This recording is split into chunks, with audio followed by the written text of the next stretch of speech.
Hello everyone. In this video, we will take up the next part of the plant kingdom, that is the gymnosperms. To define the gymnosperms, these are the plants which usually produce the naked seeds. They produce naked seeds. So what does this mean, that the production of the naked seeds? So here we know that how are the seeds produced? We know that the seeds are usually produced from the ovules. The ovules are not enclosed by any walls here, and hence these ovules, when they turn to the seeds are also not enclosed by any walls. Hence we call them as the naked seeds. But however, these are seed producing. Okay, these are seed producing plants, but the seeds are naked seeds here. And since there is no formation of the floral parts, the flowers are also not produced in the gymnosperms. Hence they are non-flowering. They are non-flowering plants. And since there is no formation of the flower, there is no formation of the fruit also. So there is no fruit formation. So gymnosperms, they produce naked seeds. So seeds are produced. It means they are seed producing plants. They are non-flowering plants and there is no fruit formation. Next, how about the size of the gymnosperms? So they include all medium-sized as well as the tall trees and the shrubs. Both medium-sized or the tall trees, or they can also be shrubs. They can either be medium-sized trees, or they can be tall trees, or they can be shrubs. So to quote an example, we can quote one of the very giant gymnosperm, that is Sequoia. Sequoia, it is one of the tallest species of gymnosperms, or it is one of the giant gymnosperm, which is also called as the giant redwood tree. Giant redwood tree. So this is belonging to the gymnosperms. Remember it. It has been asked many a times in the NEET. So Sequoia, which is also called as giant redwood tree. It is a gymnosperm. Then coming to the main plant body. Main plant body is a sporophyte. Main plant body, it is a sporophyte. And this sporophyte is being differentiated into root, stem and leaves. It has been differentiated into root, stem and the leaf. Coming to the stem first, we'll take up the stem first.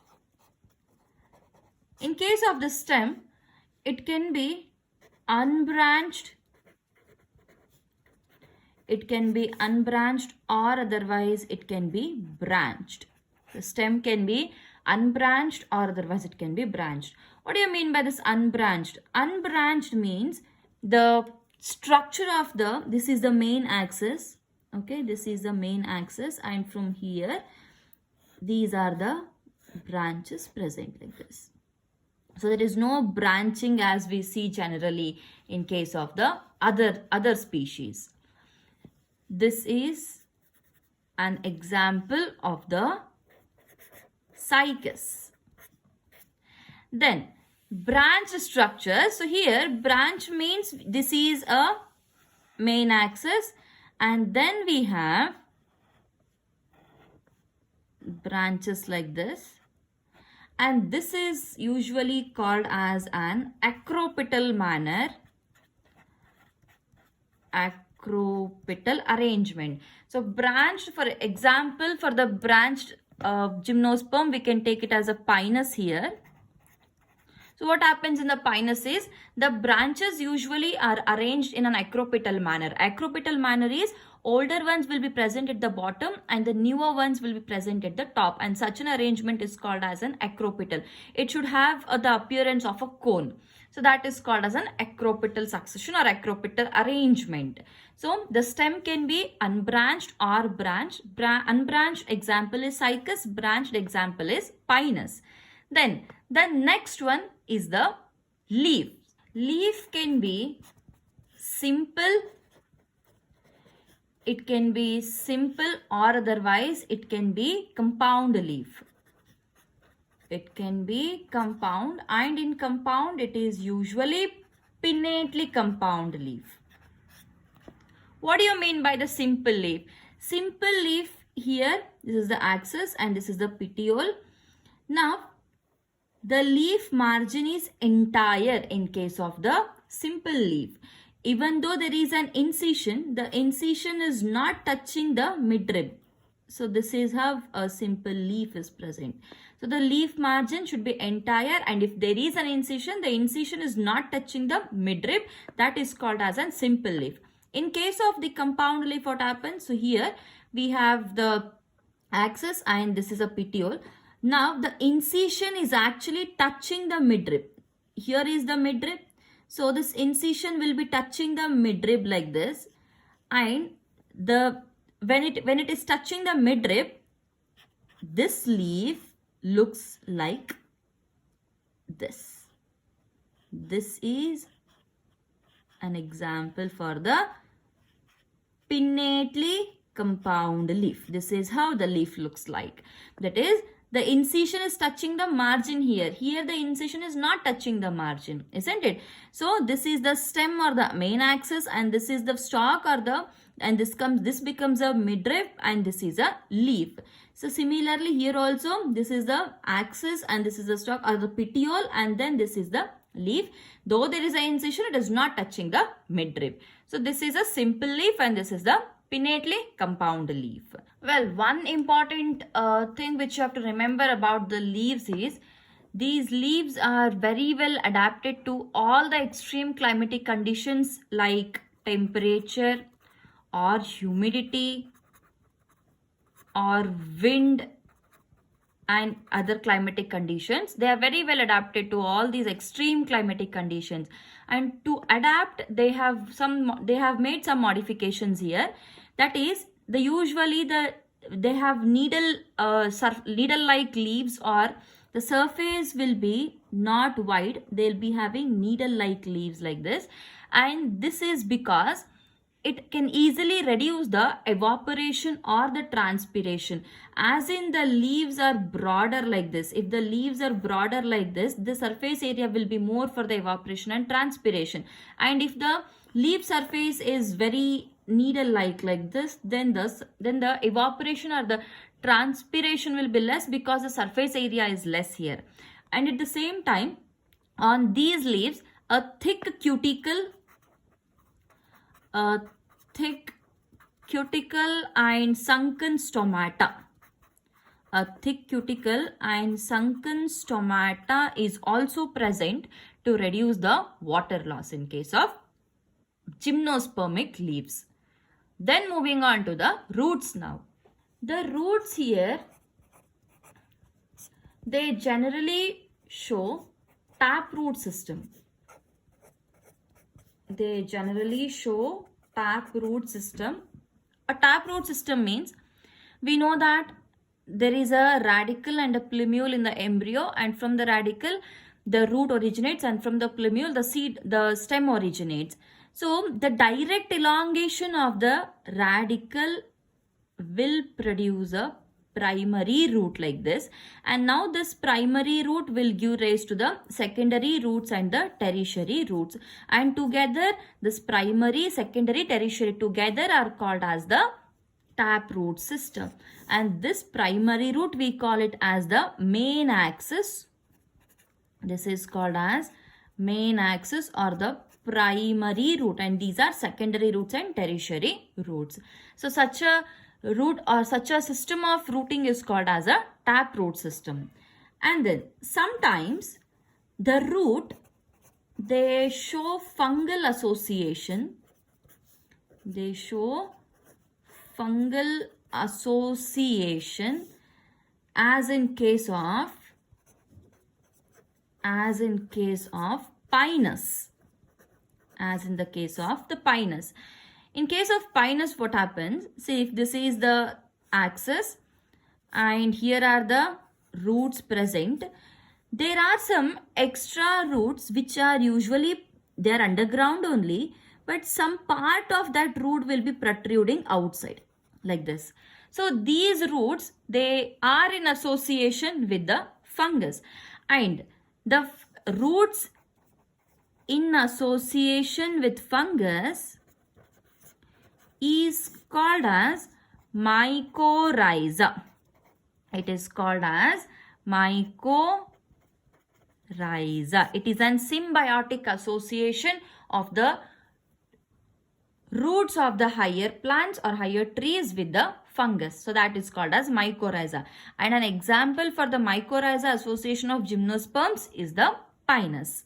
Then third one, the third modification or otherwise the third system which we can see here is, some show corolloid roots, and these are associated with the nitrogen fixing cyanobacteria. They are associated with nitrogen fixing cyanobacteria. So we can see three systems here. One is taproot system, another one is they have a fungal association called as mycorrhiza, and then the third one is the corolloid roots. So roots usually they show these three systems here. This is a taproot system, and this can be example for both. See here in the same diagram only, these roots are called as a corolloid roots, and now here only we have these fungus attached like this, okay, and those fungus will be having the hyphae and the mycelium will be formed, and that will move deeper into the soil, and from the deeper regions of the soil it can absorb the nutrients and the water and provide it to the plant. So we call it as a symbiotic association. So it is taproot system, and then the fungal association and the corolloid roots. So this is about the root, stem and the leaf in case of the gymnosperms. So next, moving on to the spores now. Very, very important part of the gymnosperms. Spores. The gymnosperms are heterosporous. Heterosporous means they usually show two types of spores, or two different types of spores are being formed, and two different types are, one is a microspore, another one is an megaspore. One is a microspore and another is a megaspore. However, both are haploids only, and now these microspore, they usually produce the male gamete or male gametophyte, and now these male gametophyte, they usually are called as pollen. And coming to the megaspore, they give rise to a female gamete or female gametophyte. And which is a female gamete or gametophyte? That is the egg. How exactly the spores will give rise to the male gamete and the female gamete? We know that spores only will produce the gametes, isn't it? So now, how are these spores produced? We will see that first. See, let's imagine this is an axis. This is a stem axis. Now, the spores usually they are produced in the structures called as sporophylls. In the structures called as sporophylls. Now, what are these sporophylls?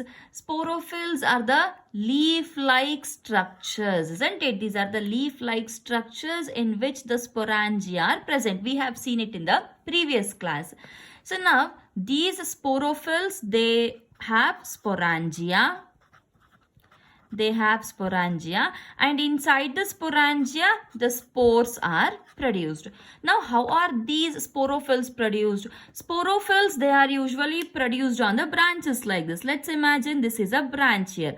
Now on these branch we have the sporophylls present like this. Let me just draw a couple of leaves. Now on these branches, how exactly they are arranged? If one branch, or if one branch on the main axis is present here, another is present here, another one is present here, another one is present here. It means that they are present spirally. For example, if this is the main axis, so one is present here. One is present here, another one is here, another one is here, then here, then here. So the branches which bear the sporophylls, they are arranged spirally on the stem or on the main axis. So that is how they are present. And then on the sporophylls, there are sporangia which are present, and inside the sporangia the spores are present. How these spores will give rise to the pollen and the egg, that we will see now. We will first see the formation of the microspores. We know that spores, they originate from the structures called as sporophylls. The arrangement of sporophyll was spiral, and we have seen that how the spiral arrangement is being seen. Now these sporophylls, they are usually arranged on the one single axis or the main axis spirally, and that structure is called as an strobili. One very important structure, that is strobili. Strobili means, see, this is a axis, and now let's imagine this is not the main stem I'm speaking about. This is just a common, this is one axis, common axis, and on the axis one is present here, one is present here, and another one is again present here, one is present here. So it is forming a spiral arrangement, and such a structure, when you see it, it usually looks something like this. See, if this is one hard woody structure, okay, on these hard woody structures there are some leaf-like structures which are formed like this, and those leaf-like structures, they are called as, this is called as a sporophyll. This is a sporophyll, and this on this axis only, all these completely from here to here, everywhere the sporophylls are present, and this structure is called as an strobili. It is called as an strobili. Now on these strobili we have some hard woody structures also which are present like this, and on those woody structures, that is on the outer surface, the sporophylls are present. Now if you extend one single sporophyll, okay, see, we are just enlarging a single sporophyll here. In a single sporophyll, let's imagine this is one leaf, or this is one single sporophyll, okay. Now in the sporophyll we have two sac-like structures like this. We have two sac-like structures, and these sac-like structures are called as microsporangia. These are called as microsporangia, and this structure we take it as microsporophyll. This is called as microsporophyll. And now see, this is an microsporangia.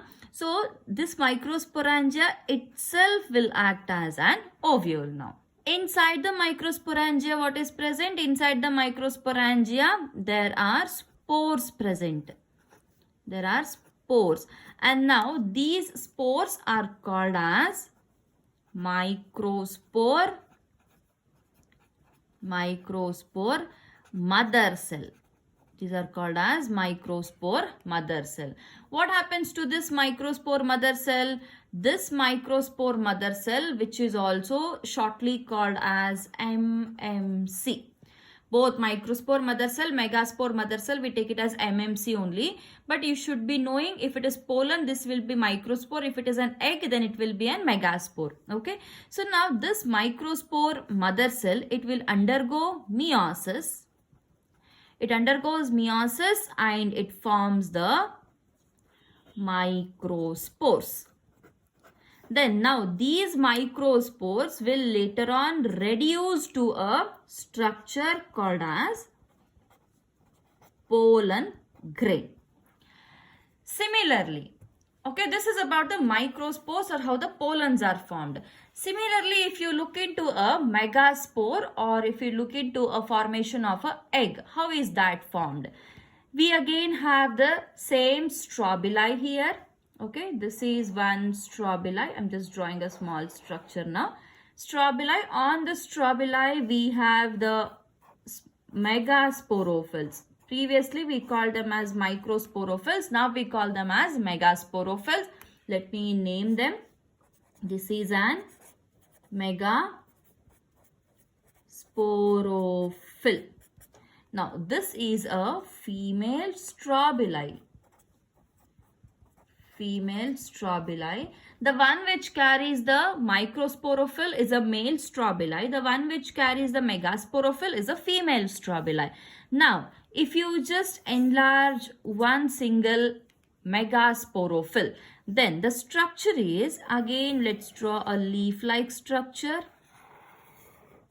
This is a structure of megasporophyll.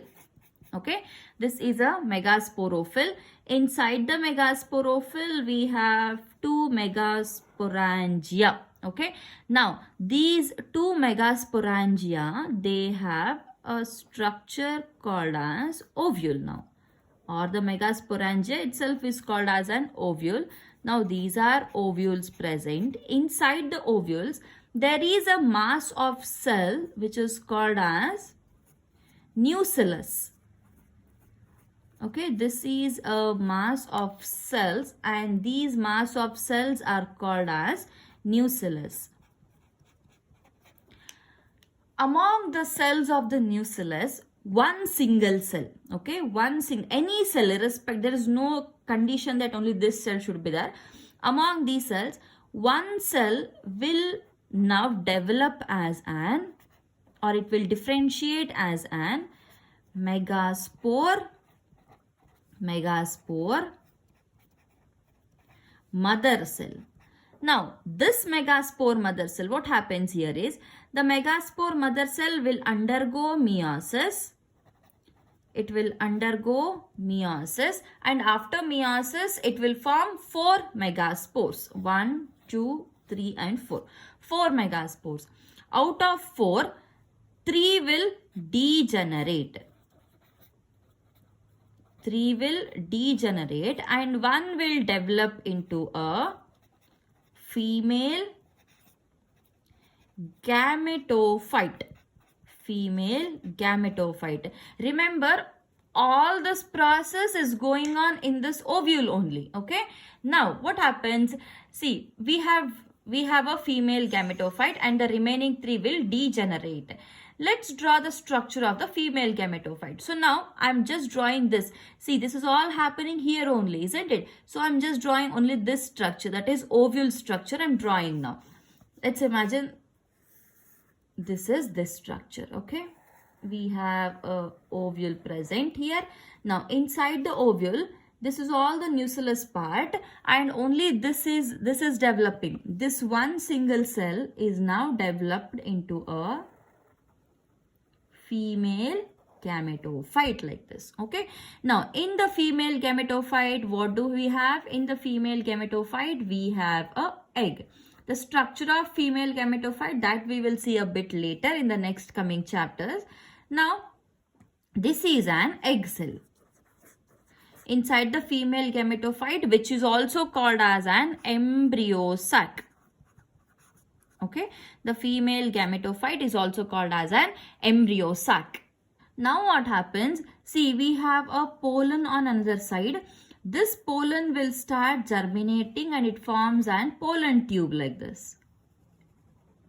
Pollen tube, and after the pollen tube formation, now these gametes which are present here, all the contents of the pollen will get discharged into the mouth of the embryo sac, or otherwise which can also be called as a archegonia. That is a female sex organ. Now the contents will be discharged here, and now this is, let's imagine this brown is an female gametophyte, and we have or we'll take it as green only. Green is an female gametophyte or female gamete, that is egg, and the brown is a male gamete. Now in the same structure only, both will fuse like this. That is, the male and female will fuse to form an zygote. Now fusion will form the zygote, which will develop into an embryo. This is how the fertilization takes place in the gymnosperms. Like the bryophytes and pteridophytes, in the gymnosperms, the male and the female gametophytes do not have the independent free living, or they don't have the free living existence here like we have it in the bryophytes and the pteridophytes. They remain within the sporangia and they are retained on the sporophytes. Now when the embryo is developed, how does the structure looks like? See, again I'm drawing the same structure here. This is the structure of the sporangia, that is megasporangia, which can also be called as a ovule. Okay, now in this megasporangia, here when the zygote and embryo is been formed, now this is a embryo which has been formed here. So this ovule later on will convert into a seed. Now this is a seed. This structure has converted into seed, and now this has been converted into an embryo. So there is no outer wall which has been formed here. Actually, seed means how it should be there. There should be a fruit like this, and inside the fruit the seed should be there. But here we don't have a fruit outside. So there is no fruit wall or the seed wall present, and hence we call it as an naked seed. This is how the fertilization takes place in the gymnosperms. The next one is the subdivisions or the classes of the gymnosperms. So there are three groups here. The first one is the Cycadopsida, and an example for the Cycadopsida is Cycas. You just have to remember the examples here and remember a few specifications of this particular Cycadopsida. So they have a large front,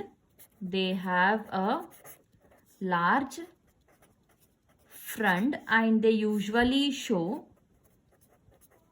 pinnately compound leaves.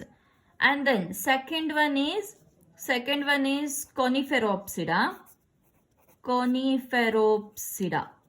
An example for this is Pinus.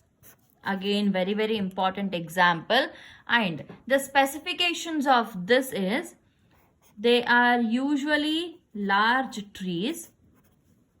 And the large tree here is sporophytic. And they produces cones. They produce cones in the reproductive phase. Then third one is Gnetopsida, and an example for the Gnetopsida is Gnetum. Example is Gnetum. Again, very, very important example. And why the Gnetopsida is very, very important is usually it includes it includes the extinct genera. They usually include the extinct genera. So these are the three classes of the gymnosperms, that is Cycadopsida, Coniferopsida and the Gnetopsida. So this is about the gymnosperms. In the next video, we will take up the last part, that is the angiosperms. Thank you.